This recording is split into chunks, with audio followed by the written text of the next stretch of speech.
Threads of History, a podcast that aims to go back in time to connect an event or instance to its origin through several threads of continuity across time, space, culture, and historic moments. Welcome to the podcast. I am Mike Shellhammer. Today's episode is on Italian tomatoes and how they became ubiquitous in Italian cuisine. This thread of history stretches back to the founding of European kingdoms, Columbus and his discovery of the Americas, and the Columbian exchange, which brought a number of products from the Americas to the old world of Europe.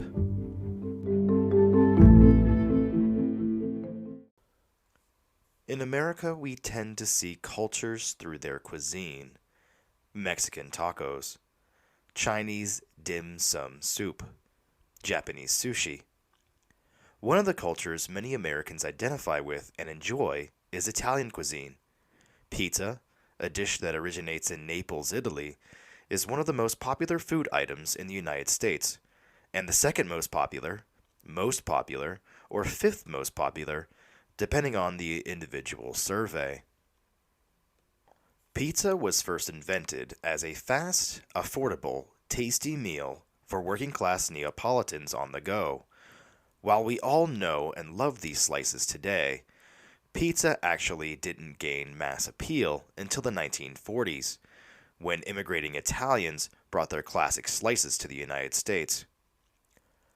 But where does this thread of history originate?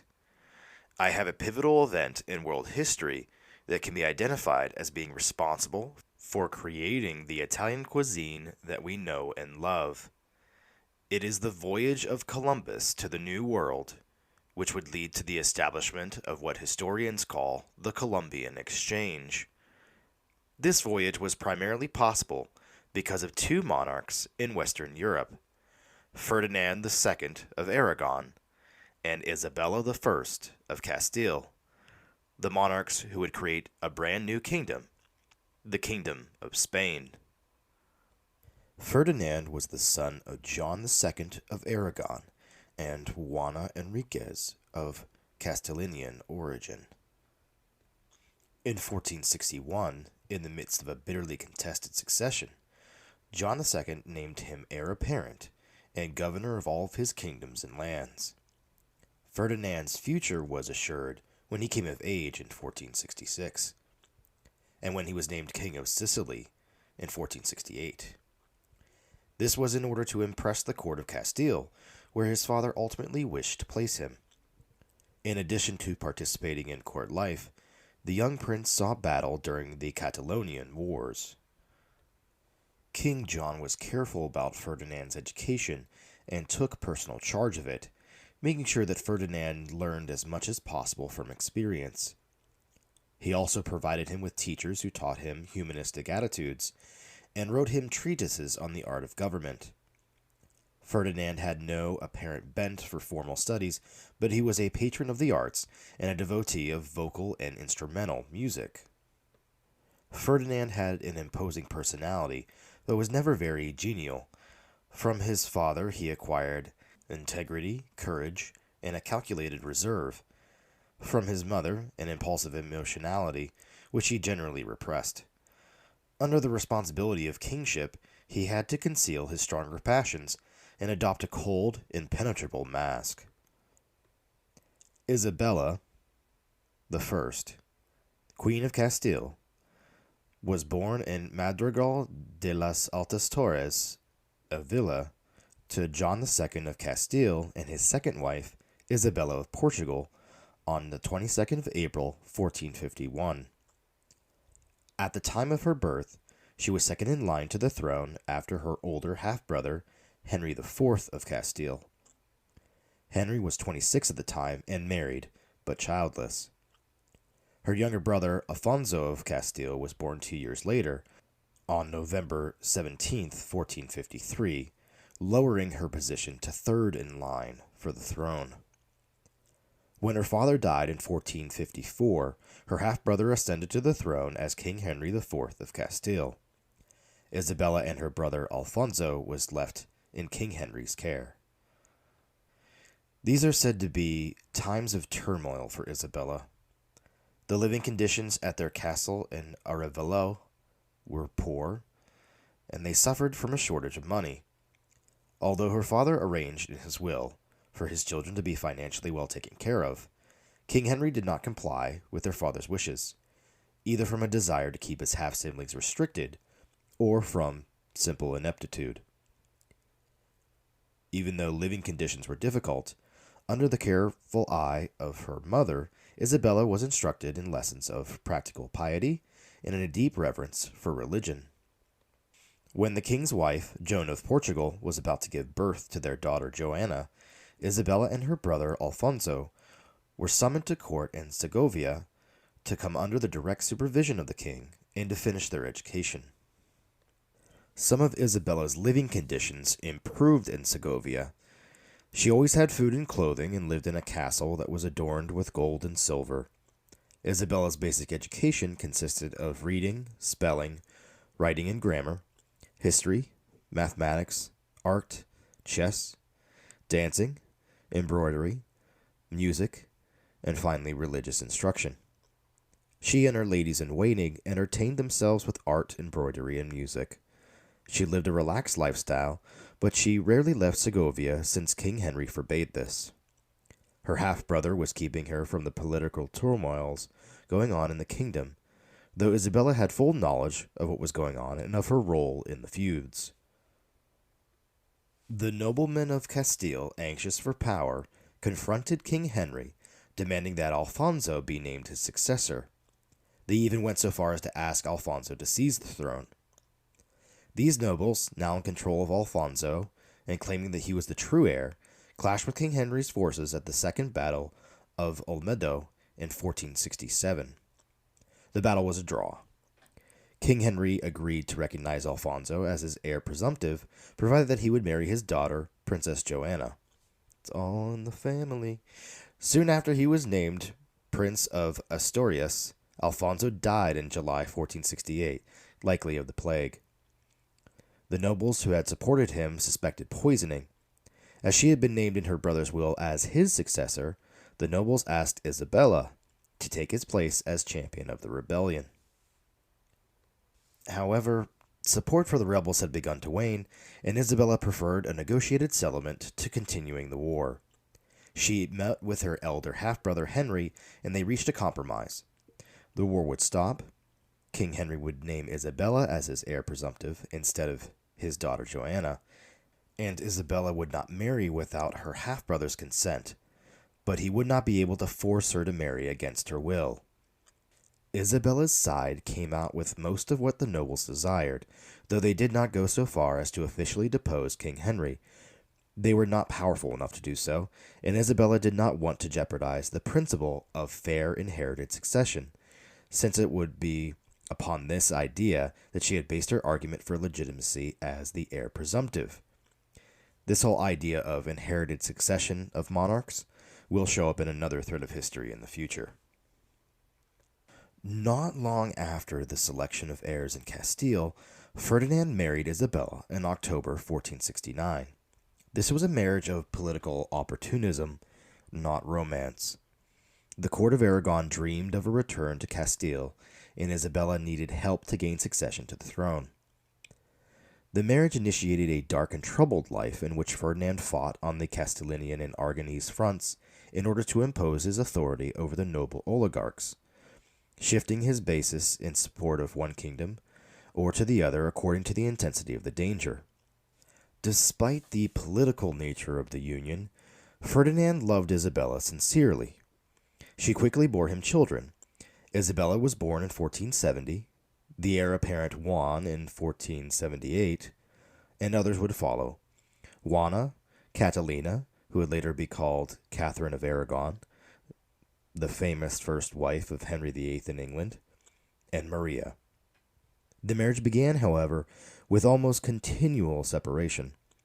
Ferdinand often would be away in the Castilian towns or on journeys to Aragon, reproached his wife for the comfort of her life.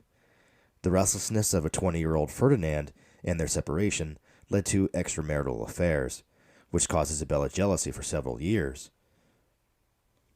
It is said that between the ages of 20 and 30, Ferdinand performed a series of heroic deeds. These began when Henry IV of Castile died on December 11, 1474, leaving his succession in dispute. Ferdinand rushed from Zaragoza to Segovia, where Isabella had herself proclaimed Queen of Castile 2 days later. Ferdinand remained there as king consort, an uneasy, marginal figure, until Isabella's war of succession against Afonso V of Portugal gave him the ability to gain his acceptance as king in every sense of the word. That same year, King John II of Aragon died, and Ferdinand succeeded to the Aragonese throne. This initiated a confederation of kingdoms, which was the institutional basis for modern Spain. For 5 years, the combined fleets and armies of Castile, Aragon, and Portugal fought each other over their respective claims to each other's thrones. In the end, 4 separate peace treaties were signed to end the war in 1479. The Portuguese fleet was ultimately successful against the Castilian fleet, resulting in the ceding of islands in the Atlantic, all except for the Canaries, the right to mine in West Africa, and 100,000 pieces of gold. However, because of the victories on land for the Castilians, Isabella was able to keep the throne of Castile. Ferdinand and Isabella would find themselves forced to abandon their expansion through the Atlantic. They would focus their attention at the Reconquista, which is the reconquest of the remaining parts of the Iberian Peninsula that were formerly under Muslim control. What exactly was the Reconquista? I love saying it. It's a great word. Reconquista. So the Reconquista was a period in the history of the Iberian Peninsula of almost 800 years, spanning the Umayyad conquest of Hispania in 711 and the slow expansion of Christian kingdoms over the next several centuries. It would be Ferdinand and Isabella who would complete the Reconquista. Beginning in 1482, the Granada War portion of the Reconquista was initiated by Ferdinand and Isabella with the taking of Alhama, about 50 kilometers from the city of Granada, the seat of power in the Emirate of Granada. This action, however, has some necessary background. The Emirate of Granada had been the last Muslim state in Iberia for more than 2 centuries by the time of the Granada War. The other remnant Al-Andalus states of the once powerful Caliphate of Cordoba had long since been conquered by the Christians. Granada was wealthy and powerful during its history, and the Christian kingdoms were, up until recently, divided and often fought amongst themselves. With the de facto unification of Spain in Ferdinand and Isabella, this would spell disaster for Granada. Granada's problems would begin after Emir Yusuf III's death in 1417. Succession struggles ensured that Granada was in an almost constant low-level civil war for almost all of the 15th century. Clan loyalties were stronger than allegiance to the emir, making consolidation of power difficult. Often the only territory the emir really controlled was the city of Granada. At times, the emir would not even control all of the city, but rather one rival emir would control the Alhambra, the palace of the emir, and another the Albayzin, the most important district of Granada. This internal fighting greatly weakened the state. Despite the weakened economy, taxes were still imposed at their earlier high rates to support Grenada's extensive defenses and its large army. These heavy taxes that were put in place by Emir Abu-i-Hassan Ali contributed greatly to his unpopularity. These taxes did at least support a respectable army. Hassan was successful in putting down Christian revolts in his lands for many years. The frontier between Granada and the Castilian lands of Andalusia was in a constant state of flux, neither in peace nor in war. Raids across the border were common, as were intermixing alliances between local nobles on both sides of the frontier. Relations were governed by occasional truces and demands for tribute, should those on one side have been seen to overstep their bounds. Neither country's central government intervened or controlled the warfare very much. It was the capture and enslavement of the city of Zahara, as retaliation to a raid by local Christians, in December of 1481, that sparked a more significant response from Ferdinand and Isabella.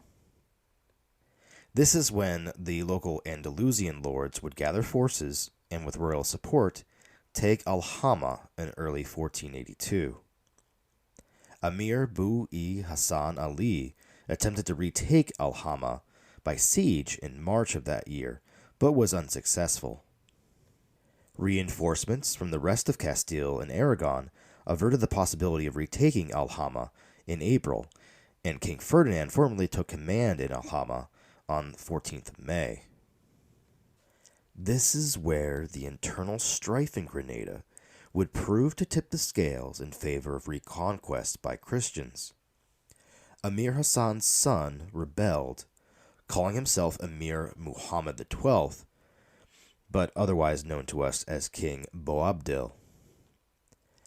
Castilian forces would defeat and capture King Boabdil at Lucena. Ferdinand decided to use him to conquer Granada entirely. In a letter written in August 1483, Ferdinand wrote, quote, "To put Granada in division and destroy it, we have decided to free him. He has to make war on his father." Unquote. With Boabdil's release as a pseudo-Christian ally, the Granadan Civil War continued. A Granadan chronicler commented that Boabdil's capture was, quote, "the cause of the fatherland's destruction," unquote. That destruction would not happen immediately. Within 3 years, Boabdil would be expelled from his area of support by the emir's brother Al-Sagal, who then took control of Granada. Boabdil had to depend on Castilian support, and with Ferdinand and Isabella's general, the Marquis of Cadiz, seizing Western Granada within months, Boabdil would be reinforced as a Christian vassal and continue the Granadan Civil War for another 5 years. The new emir, Al-Zagal, would be pinched by two forces, Castilians under Ferdinand and rival Granadans under Boabdil. Al-Zagal would surrender and be captured at the seas of Baza in 1490. This was despite his garrison still being largely unharmed. He had become convinced that the Christians were serious about maintaining the siege as long as it would take, and further resistance was useless without the hope of relief, of which there was no sign. With the fall of Baza and the capture of Al-Zagal in 1490, it seemed as if the war was over.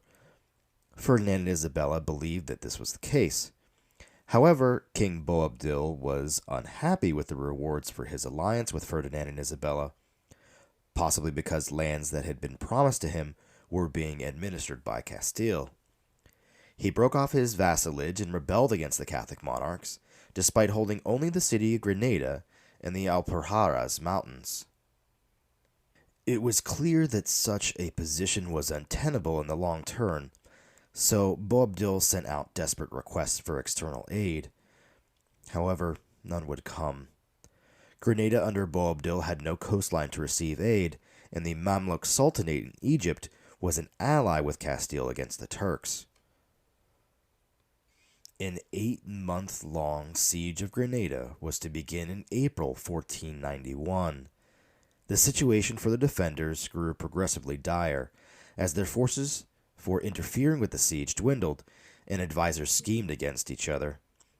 Bribery of important officials was rampant, and at least one of the chief advisors to Boabdil seems to have been working for Castile the entire time. After the Battle of Granada ended, there was a provisional surrender, the Treaty of Granada, which was signed on November 25th, 1491, which granted a 2-month truce. The treaty guaranteed a set of rights to the Muslims, including religious tolerance and fair treatment, in return for their surrender and capitulation in January. The city ultimately capitulated on January 2nd, 1492. The besieging Christians sneaked troops into the Alhambra palace that day just in case resistance materialized, but it did not. Grenada's resistance had come to its end, and the final unification of Spain under Ferdinand and Isabella was complete. Now, with this Reconquista complete, it offered funds and attention to be paid elsewhere. Here's where the loss of the Atlantic island territories and the trade opportunities in Africa led the Spanish crown to fund the voyages of Christopher Columbus. In the future, Threads of History may take a deep dive into Columbus. But for now, here's what you need to know. Columbus approached many heads of the kingdoms of Europe to find financing for his voyage to the East Indies. This began with King John II of Portugal in 1484. Having been rejected, he would seek an audience with the Spanish crown. On May 1st, 1486, permission having been granted, Columbus presented his plans to Queen Isabella, who in turn referred it to a committee. The learned men of Spain, like their counterparts in Portugal, replied that Columbus had grossly underestimated the distance to Asia. They pronounced the idea impractical and advised the Catholic monarchs to pass on the proposed venture. To keep Columbus from taking his ideas elsewhere, and perhaps to keep their options open, the sovereigns gave him an allowance totaling about the annual salary of a sailor. Columbus waited at King Ferdinand's camp until Ferdinand and Isabella had conquered Grenada. A council led by Isabella's confessor, Hernando de Talavera, found Columbus's proposal to reach the Indies implausible. Columbus had left for France when Ferdinand intervened, first sending Talavera and Bishop Diego Deza to appeal to the Queen. Isabella was finally convinced by the king's clerk, Luis de Santangel, who argued that Columbus would just take his ideas elsewhere and offered to help arrange the funding. Isabella then sent a royal guard to fetch Columbus, who had since traveled 2 leagues towards Cordoba. In the April 1492 capitulations of Santa Fe, King Ferdinand and Queen Isabella promised Columbus that if he succeeded, he would be given the rank of Admiral of the Ocean Sea and appointed Viceroy and Governor for all the new lands he might claim for Spain. Columbus would leave on August 3rd, 1492, with 3 ships and arrive in the Americas in a little over 2 months. The exchange of goods in this first voyage would be the first step in what has come to be called the Columbian Exchange. Now we get to this final piece of our thread of history. The Columbian Exchange refers to the exchange of diseases, ideas, food crops, and populations between the New World and the Old World following the voyage to the Americas by Christopher Columbus in 1492. This voyage of Columbus, made possible by the unification of Spain under Ferdinand and Isabella and the Reconquista of Grenada, allowed for the placement of tomatoes as a staple in Italian cuisine. Italy and the Old World, by which I mean not just Europe but the entire Eastern Hemisphere, gained from the Columbian Exchange in a number of ways. Discoveries of new supplies of metals are perhaps the best known, but the Old World also gained new staple crops, such as potatoes, sweet potatoes, and maize. Less calorie-intensive foods, such as tomatoes, chili peppers, cacao, peanuts, and pineapples, were also introduced and are now culinary centerpieces in many Old World countries. Tobacco, another New World crop, was so universally adopted that it came to be used as a substitute for currency in many parts of the world. The exchange also dramatically increased the availability of many Old World crops, such as sugar and coffee, which were particularly well suited for the soils of the New World. The exchange not only brought gains, but also losses. European contact enabled the transmission of diseases to previously isolated communities, which caused devastation far exceeding that of even the Black Death in 14th century Europe. Europeans brought deadly viruses and bacteria such as smallpox, measles, typhus, and cholera, for which Native Americans had no immunity. The effects of the Columbian exchange were not isolated to the parts of the world most directly participating in the exchange, namely Europe and the Americas. It also had large enough, though less direct, impacts on Africa and Asia.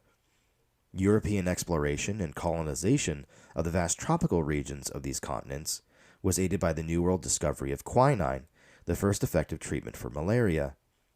Moreover, the cultivation of financially lucrative crops in the Americas, along with the devastation of native populations from disease, resulted in a demand for labor that was met with the abduction and forced movement of over 12 million Africans during the 16th to 19th centuries. The Columbian exchange expanded the global supply of agricultural goods. It introduced previously unknown species to the Old World. Many of these species, like potatoes, sweet potatoes, and maize, resulted in caloric and nutritional improvements over previously existing staples. Other crops, such as tomatoes, cacao, and chili peppers, were not by themselves especially rich in calories, but complemented existing foods by increasing vitamin intake and improving taste. In many instances, the New World foods had an important effect on the evolution of local cuisines. Specifically, tomatoes significantly altered the cuisine of Italy and other Mediterranean countries. Tomatoes are a fruit that originated in South America. Botanists believe that approximately 1,000 years before the Spanish arrived in the Americas, an unidentified wild ancestor of the tomato made its way north and came to be cultivated in South and Central America. The Mayans and Aztecs modified them into larger, more edible varieties as they migrated north. It is from the Aztecs that the name tomato was fashioned, from their word for the plant, tomatl. Tomatoes entered the European consciousness following the conquest of the Aztecs by Spanish conquistador Hernan Cortés, as colonists procured samples of the strange new vegetable and then sent them home. The tomato is first mentioned in European texts in 1544. The author Matthiolus described how tomatoes, pomidoro, which means golden apple, were eaten in Italy with oil, salt, and pepper, suggesting that the first tomatoes that made it to Europe were yellow and not red. European cultivation became widespread in the ensuing decades in Spain, Italy, and France. However, one of the difficulties in consuming tomatoes was that they did not preserve well. Ripe tomatoes can become putrid within days in hot climates. The canning process helped increase the shelf life of a tomato to several months, but prior to 1890, this was a costly manual process. The mechanization of canning at the turn of the 20th century significantly lowered the cost of this process and resulted in significant increase in tomato consumption. Tomatoes have truly become a global food. 9 of the top 10 tomato-consuming countries are Old World countries.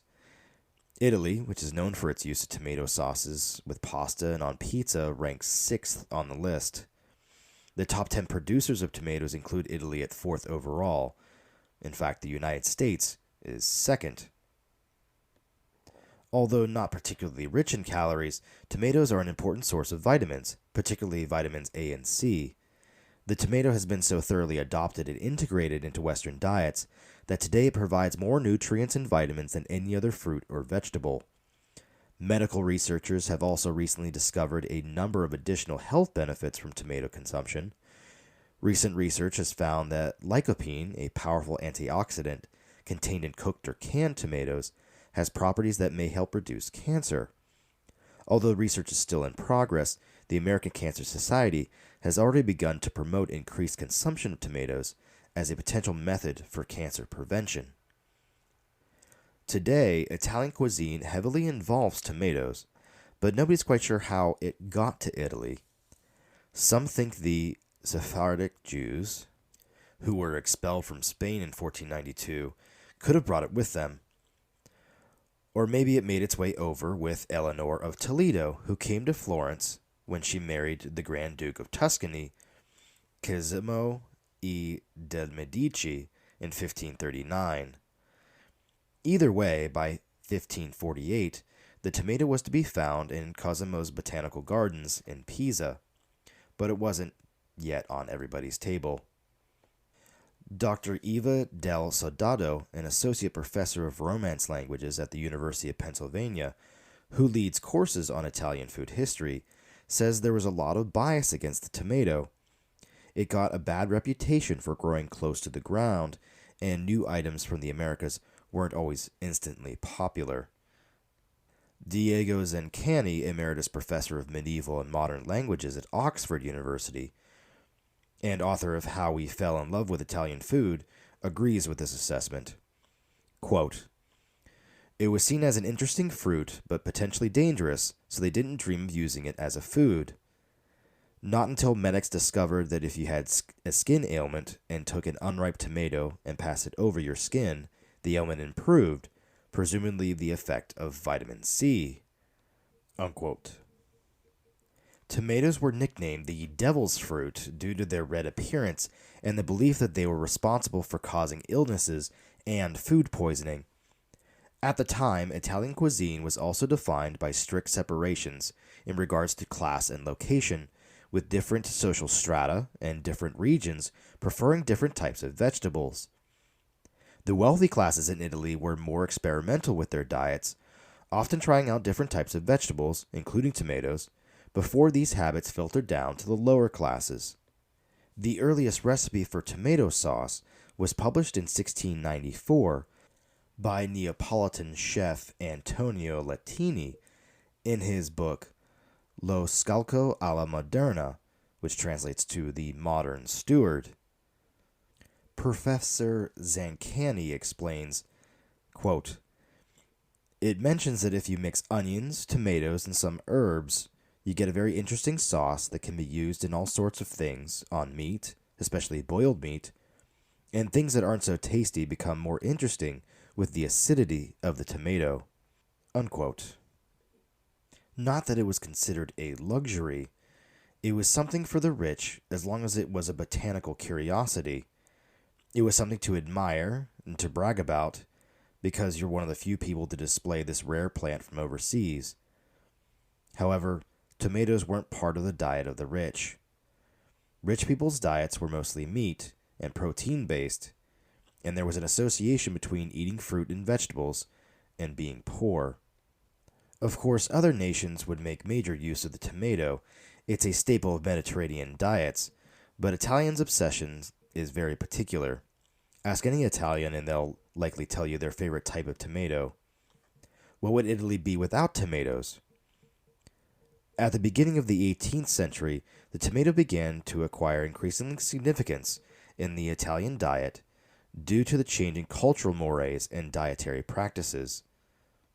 Breakthroughs in dietary science showed that tomatoes, when properly cooked and prepared, were an essential source of nutrition capable of aiding the digestion of foods. However, it was not until the 19th century that many of the staple tomato dishes of Italy began to emerge. The 19th century saw the rise of nationalism across Europe as various subjugated peoples sought to throw off the shackles of old empires. Italy was a major flashpoint for nationalist uprisings, and the tomato rapidly developed into a unifying symbol of Italian cuisine, distinguishing it from the neighboring French and Austrians. In fact, the Italian national flag, which incorporated red as part of its tricolor design, helped to reinforce the tomato as a major staple in the Italian diet. In fact, a great many Italian dishes developed around this time deliberately incorporated red, white, and green colors as a way of reinforcing national pride. For example, spaghetti al pomodoro, pizza margherita, and ensalada caprese each rely on tomatoes to provide the red in the red, white, green trio. In combination with the rise of Italian nationalism, Italian immigration to the U.S. and other New World countries helped spread Italian cuisine and its tomato-based character around the world. So because of this, you have the ubiquitous placement of tomatoes in Italian cuisine forevermore. and I, for one, am grateful for their prominent placement in many of the most popular foods in America. This thread of history stretched back into palace intrigue with the ruling houses of Europe, sailed across the Atlantic Ocean to the New World and back, and eventually populated the cookbooks of the Mediterranean world to become synonymous with Italian cuisine.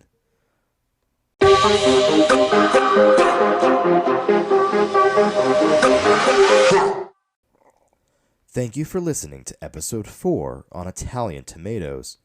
This has been Threads of History. I am Mike Shellhammer. Thank you for listening. You can email your comments and suggestions to threads.historypodcast@gmail.com. Listen to more Threads of History on Anchor, Google Podcasts, Apple Podcasts, and Spotify.